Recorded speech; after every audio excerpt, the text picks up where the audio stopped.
கடக லக்னம் கடக ராசிக்காரங்க எப்படி இருக்குது இந்த சித்ரா மாதம்? சூப்பராக இருக்குங்க. டைம் ரொம்ப நல்லாயிருக்கு. அதான் நீங்கள் கடகன்னா சித்ரா பௌர்ணமி வருது, மிஸ் பண்ணிடாதீங்க. சித்ரா பௌர்ணமி உங்களுக்கு சரியான பவர் ஏறும். அதுவும் குருமார்கள், நீங்கள் ஏதாவது குருமார்கள், ஜீவ சமாதிகள், இல்லை ராகவேந்திர கனகப்பட்டி அது மாதிரி படங்கள் வச்சு வழிபட்டிங்கன்னா சூப்பராக பவர் ஏறும். நிறைய நல்ல விஷயம் உங்களுக்கு ஆக்சுவலாக உங்களுக்கு நிறைய சுப நிகழ்ச்சிகள் நிறைய உங்களுக்கு நடந்துக்கிட்டே இருக்கும். கல்யாணம், மகப்பேறு, உங்கள் வீட்டில் ஏதாவது சுப நிகழ்ச்சி நடந்துக்கிட்டே இருக்கும். சரிங்களா? கண்டிப்பாக நடக்கும். நடக்கலாம் ஃபோன் பண்ணி எப்படி என்ன பிரச்சனைன்றது உங்கள் ஜாதகத்தை காமிச்சு கேளுங்க. நம்ம என்ன தீர்வுன்றதை பார்க்கலாம். ஆனால் கண்டிப்பாக சுப நிகழ்ச்சிகள் நடக்கும். மெயினாக கல்யாணம் கண்டிப்பாக உங்கள் வீட்டில் ஏதாவது ஒரு கல்யாண நிகழ்ச்சிகள் அந்த அமைப்பு இருந்தால் கல்யாணம் கண்டிப்பாக நடக்கும். யாராவது இதில் லவ் பண்ணுறீங்கன்னா வீட்டில் இப்போ பேசி கல்யாணமாக மாற்றுறதுக்கு நிறைய வாய்ப்புகள் இருக்குது. நிறைய பேர் ஒருத்தர் சொல்கிறார், எங்கள் வீட்டில் கல்யாணமே இல்லை சார்ன்ட்டு. ஃபோன் பண்ணி எப்போ நாங்கள் வீட்டில் யாருமே இல்லை, அவர் ஒரே பையன், அவருக்கு எங்கே கல்யாணம் ஆகிடுச்சு, எங்கள் வீட்டில் கல்யாணமே இல்லைன்னாரு. அதாவது கல்யாணத்துக்கு வெயிட் பண்ணுறவங்க வீட்டில் கல்யாணம் நடக்கும், எல்லாருக்கும் கல்யாணம் நடக்குன்ற அர்த்தம் கிடையாது.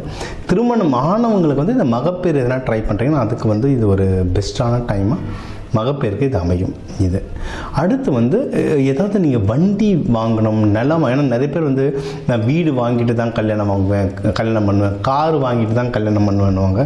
அந்த மாதிரி வாங்குறதுக்கும் இது நல்ல அமைப்பு. இல்லை கல்யாணத்தோடு சேர்ந்து கார் வீடுலாம் வருதுனாலும் சூப்பர் தான். நிறைய பேர் கிஃப்ட்டு நிறைய பேர் பண்ணுவாங்க. நான் டவுரி பற்றி பேசலாங்க, கிஃப்ட்டு நிறைய பேர் பண்ணுவாங்க. அந்த மாதிரி வருதுனாலும் ஓகே. இல்லை கல்யாணத்துக்கு நீங்களே பொண்ணு மாப்பிள்ளை சேர்ந்து வீடு வாங்குறீங்க, கார் வாங்கிட்டு கல்யாணம் பண்ணுறீங்கனாலும் ஒன்றும் சூப்பர். ஏன்னா நிறைய பேர் லவ் மேரேஜ் இதை பண்ணுறாங்க. ஸோ அந்த வாய்ப்புலாம் இருக்குது. ஹெல்த்து நல்லா பெட்டர் ஆகும். ஏன்னா மோஸ்ட்லி கடகத்துக்கு இந்த குளிர் டைமில் தான் பிரச்சனையாக ஆரம்பிக்கும். ரொம்ப ஜலதோஷம் பிடிக்கிறது, ரொம்ப ஹை சளி பிடிக்கிறதுலாம். இப்போ வெயிலில் வர்றதுனால இவங்களுக்கு ஒரு நல்ல பலம் தான். ஸோ உங்களுக்கு உடல்நிலை ஏதாவது இஷ்யூஸ் இருந்தால் அது கம்மியாகும். அது சம்மந்தமாக எதனா ட்ரீட்மெண்ட் பார்க்கணும் அப்படின்னா நீங்கள் தாராளமாக இப்போ டாக்டர் அப்ரோச் பண்ணலாம். ஏன்னா ஹெல்த் டக்குன்னு ரெக்கவர் ஆகிற டைம் இது உங்களுக்கு. ஓகேவா? இது இன்னொன்று வேலையில் இந்த டைம் மோஸ்ட்லி ப்ரமோஷனில் ஆல்மோஸ்ட் ஃபைனலைஸு சொல்கிற டைம். ரொம்ப நல்ல டைம் இருக்கும் உங்களுக்கு. ப்ரமோஷன் கிடைக்க அதிகமான வாய்ப்பு இருக்குது. அப்படி ப்ரமோஷனில் கூட அப்ரைசல்னு சொல்லுவாங்க. வருஷம் நம்மளுக்கு அந்த சம்பளம் கொஞ்சம் ஜாஸ்தி பண்ணி தருது, அது உங்களுக்கு கிடைக்கிறதுக்கு அதிகமான வாய்ப்புகள் இருக்குது.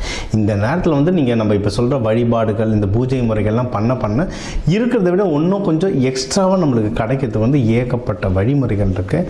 இது நான் உங்களுக்கு சொல்கிறதே பேசிக் தான். தனியாக கன்சல்டேஷன் பண்ணும்போது நான் இன்னும் கொஞ்சம் ஆழமான சில பரிகாரங்கள் சொல்லுவேன் ஜாதகத்தை பார்த்து. அது பண்ணும்போது இன்னும் சூப்பராக ரிசல்ட் வரும். ஸோ வேலை, ப்ரமோஷன் இதுக்கும் நல்ல டைம் இருக்குது. நீங்கள் ஏதாவது இப்போ கடன் இருக்குது, கடன்லாம் அடைக்கணுன்னாலும் அதுக்குமே சூப்பரான வாய்ப்புகள் இருக்குது. தொழில் முன்னேற்றம் நல்லா இருக்குங்க. இதில் நிறைய பேர் ஃபுட்டு சம்மந்தமாக நிறைய பேர் பிஸ்னஸ் பண்ணுவீங்க.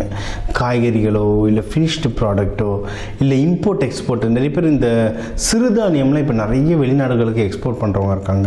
இந்த மாதிரி ஃபுட் ப்ராடக்ட்ஸ், அக்ரி சம்மந்தமாக பண்ணுவாங்க, பால் சம்மந்தமாக நிறைய பண்ணுவாங்க, இல்லை கவர்மெண்ட்டில் நிறைய பேர் ஒர்க் பண்ணுவாங்க, இந்த மாதிரி கேட்டரிங் பண்ணுவாங்க. இந்த தொழில்களை விரிவடைக்கிறதுக்கு பெருசாகிறது நல்ல டைம்.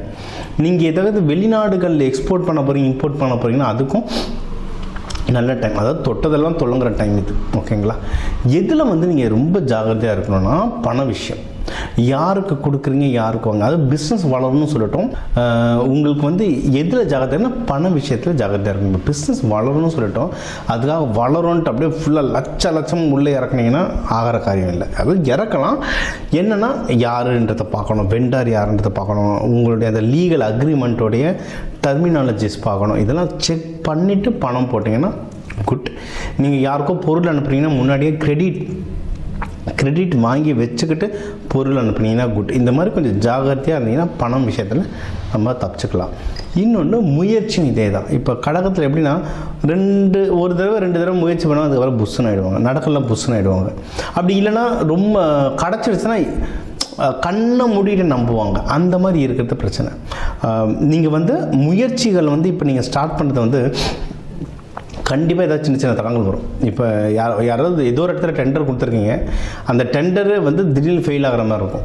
ஆனால் என்னென்னா நீங்கள் தொடர்ந்து அதை செக் பண்ணும்போது பார்த்தா ஏதோ ஒரு விஷயத்தில் யாருக்கும் மிஸ் ஆகி அது உங்கள் கையில் வந்து விடும். அது இந்த பழம் நடுவி பாலில் விழுந்த கதை மாதிரி கடைசி நேரத்தில் விடும். அப்போ உங்களுடைய வேலை என்ன அப்படின்னா தொடர்ந்து முயற்சி பண்ணிக்கிட்டே இருக்கு. தொடர்ந்து முயற்சி பண்ணிக்கிட்டே இருக்குது தான் உங்களுடைய வேலை. உங்களோட தம்பி தங்கச்சிங்கள்கிட்ட உறவு முறை கொஞ்சம் பார்த்து வச்சுக்கோங்க. உங்களுடைய ஜூனியர்ஸ் கிட்டலாம் உறவு முறை பார்த்து வச்சுக்கோங்க. அதில் ஏதாவது குழப்பங்களோ தேவையில்லாத ஆர்குமெண்ட்ஸ் வரும். ஆஃபீஸ்லாம் இப்போல்லாம் வந்து நம்ம மேனேஜரை கூட சமாளிச்சிடலாம், நம்மளுக்கு வர ஜூனியர்ஸை சமாளிக்க தான் பெரிய கஷ்டமாகுது. தள்ளி இருக்கிறது பெஸ்ட். தெய்வ வழிபாடுகள்லாம் பார்த்திங்கன்னா லலிதா திரிபுர சுந்தரி சூப்பராக இருக்கும், சூப்பர் வேலை செய்யும் லலிதா திரிபுர சுந்தரி. அதுவும் சித்திரை மாதத்துக்கு மீனாட்சி சுந்தரேஸ்வரர் பாருங்கள். அபிஷேகங்கள், பால் அபிஷேகம், பன்னீர் அபிஷேகம் பண்ணி வழிபடுறது. இப்போ சித்ரா பௌர்ணமிக்கெலாம் நம்ம எங்கே இருக்க சிவன் கோவிலுக்கும் சித்தர்கள் கோவிலுக்கும் நம்ம அபிஷேகம்லாம் பண்ணி வழிபடுவோம். இதெல்லாம் பண்ண அந்த அபிஷேக பால் வர மக்களுக்கு நீங்கள் டொனேஷன் அன்னதானம் மாதிரி கொடுக்க இந்த சித்திரை மாதம் உங்களுக்கு ஒரு அற்புதமான மாதமாக அமையும்.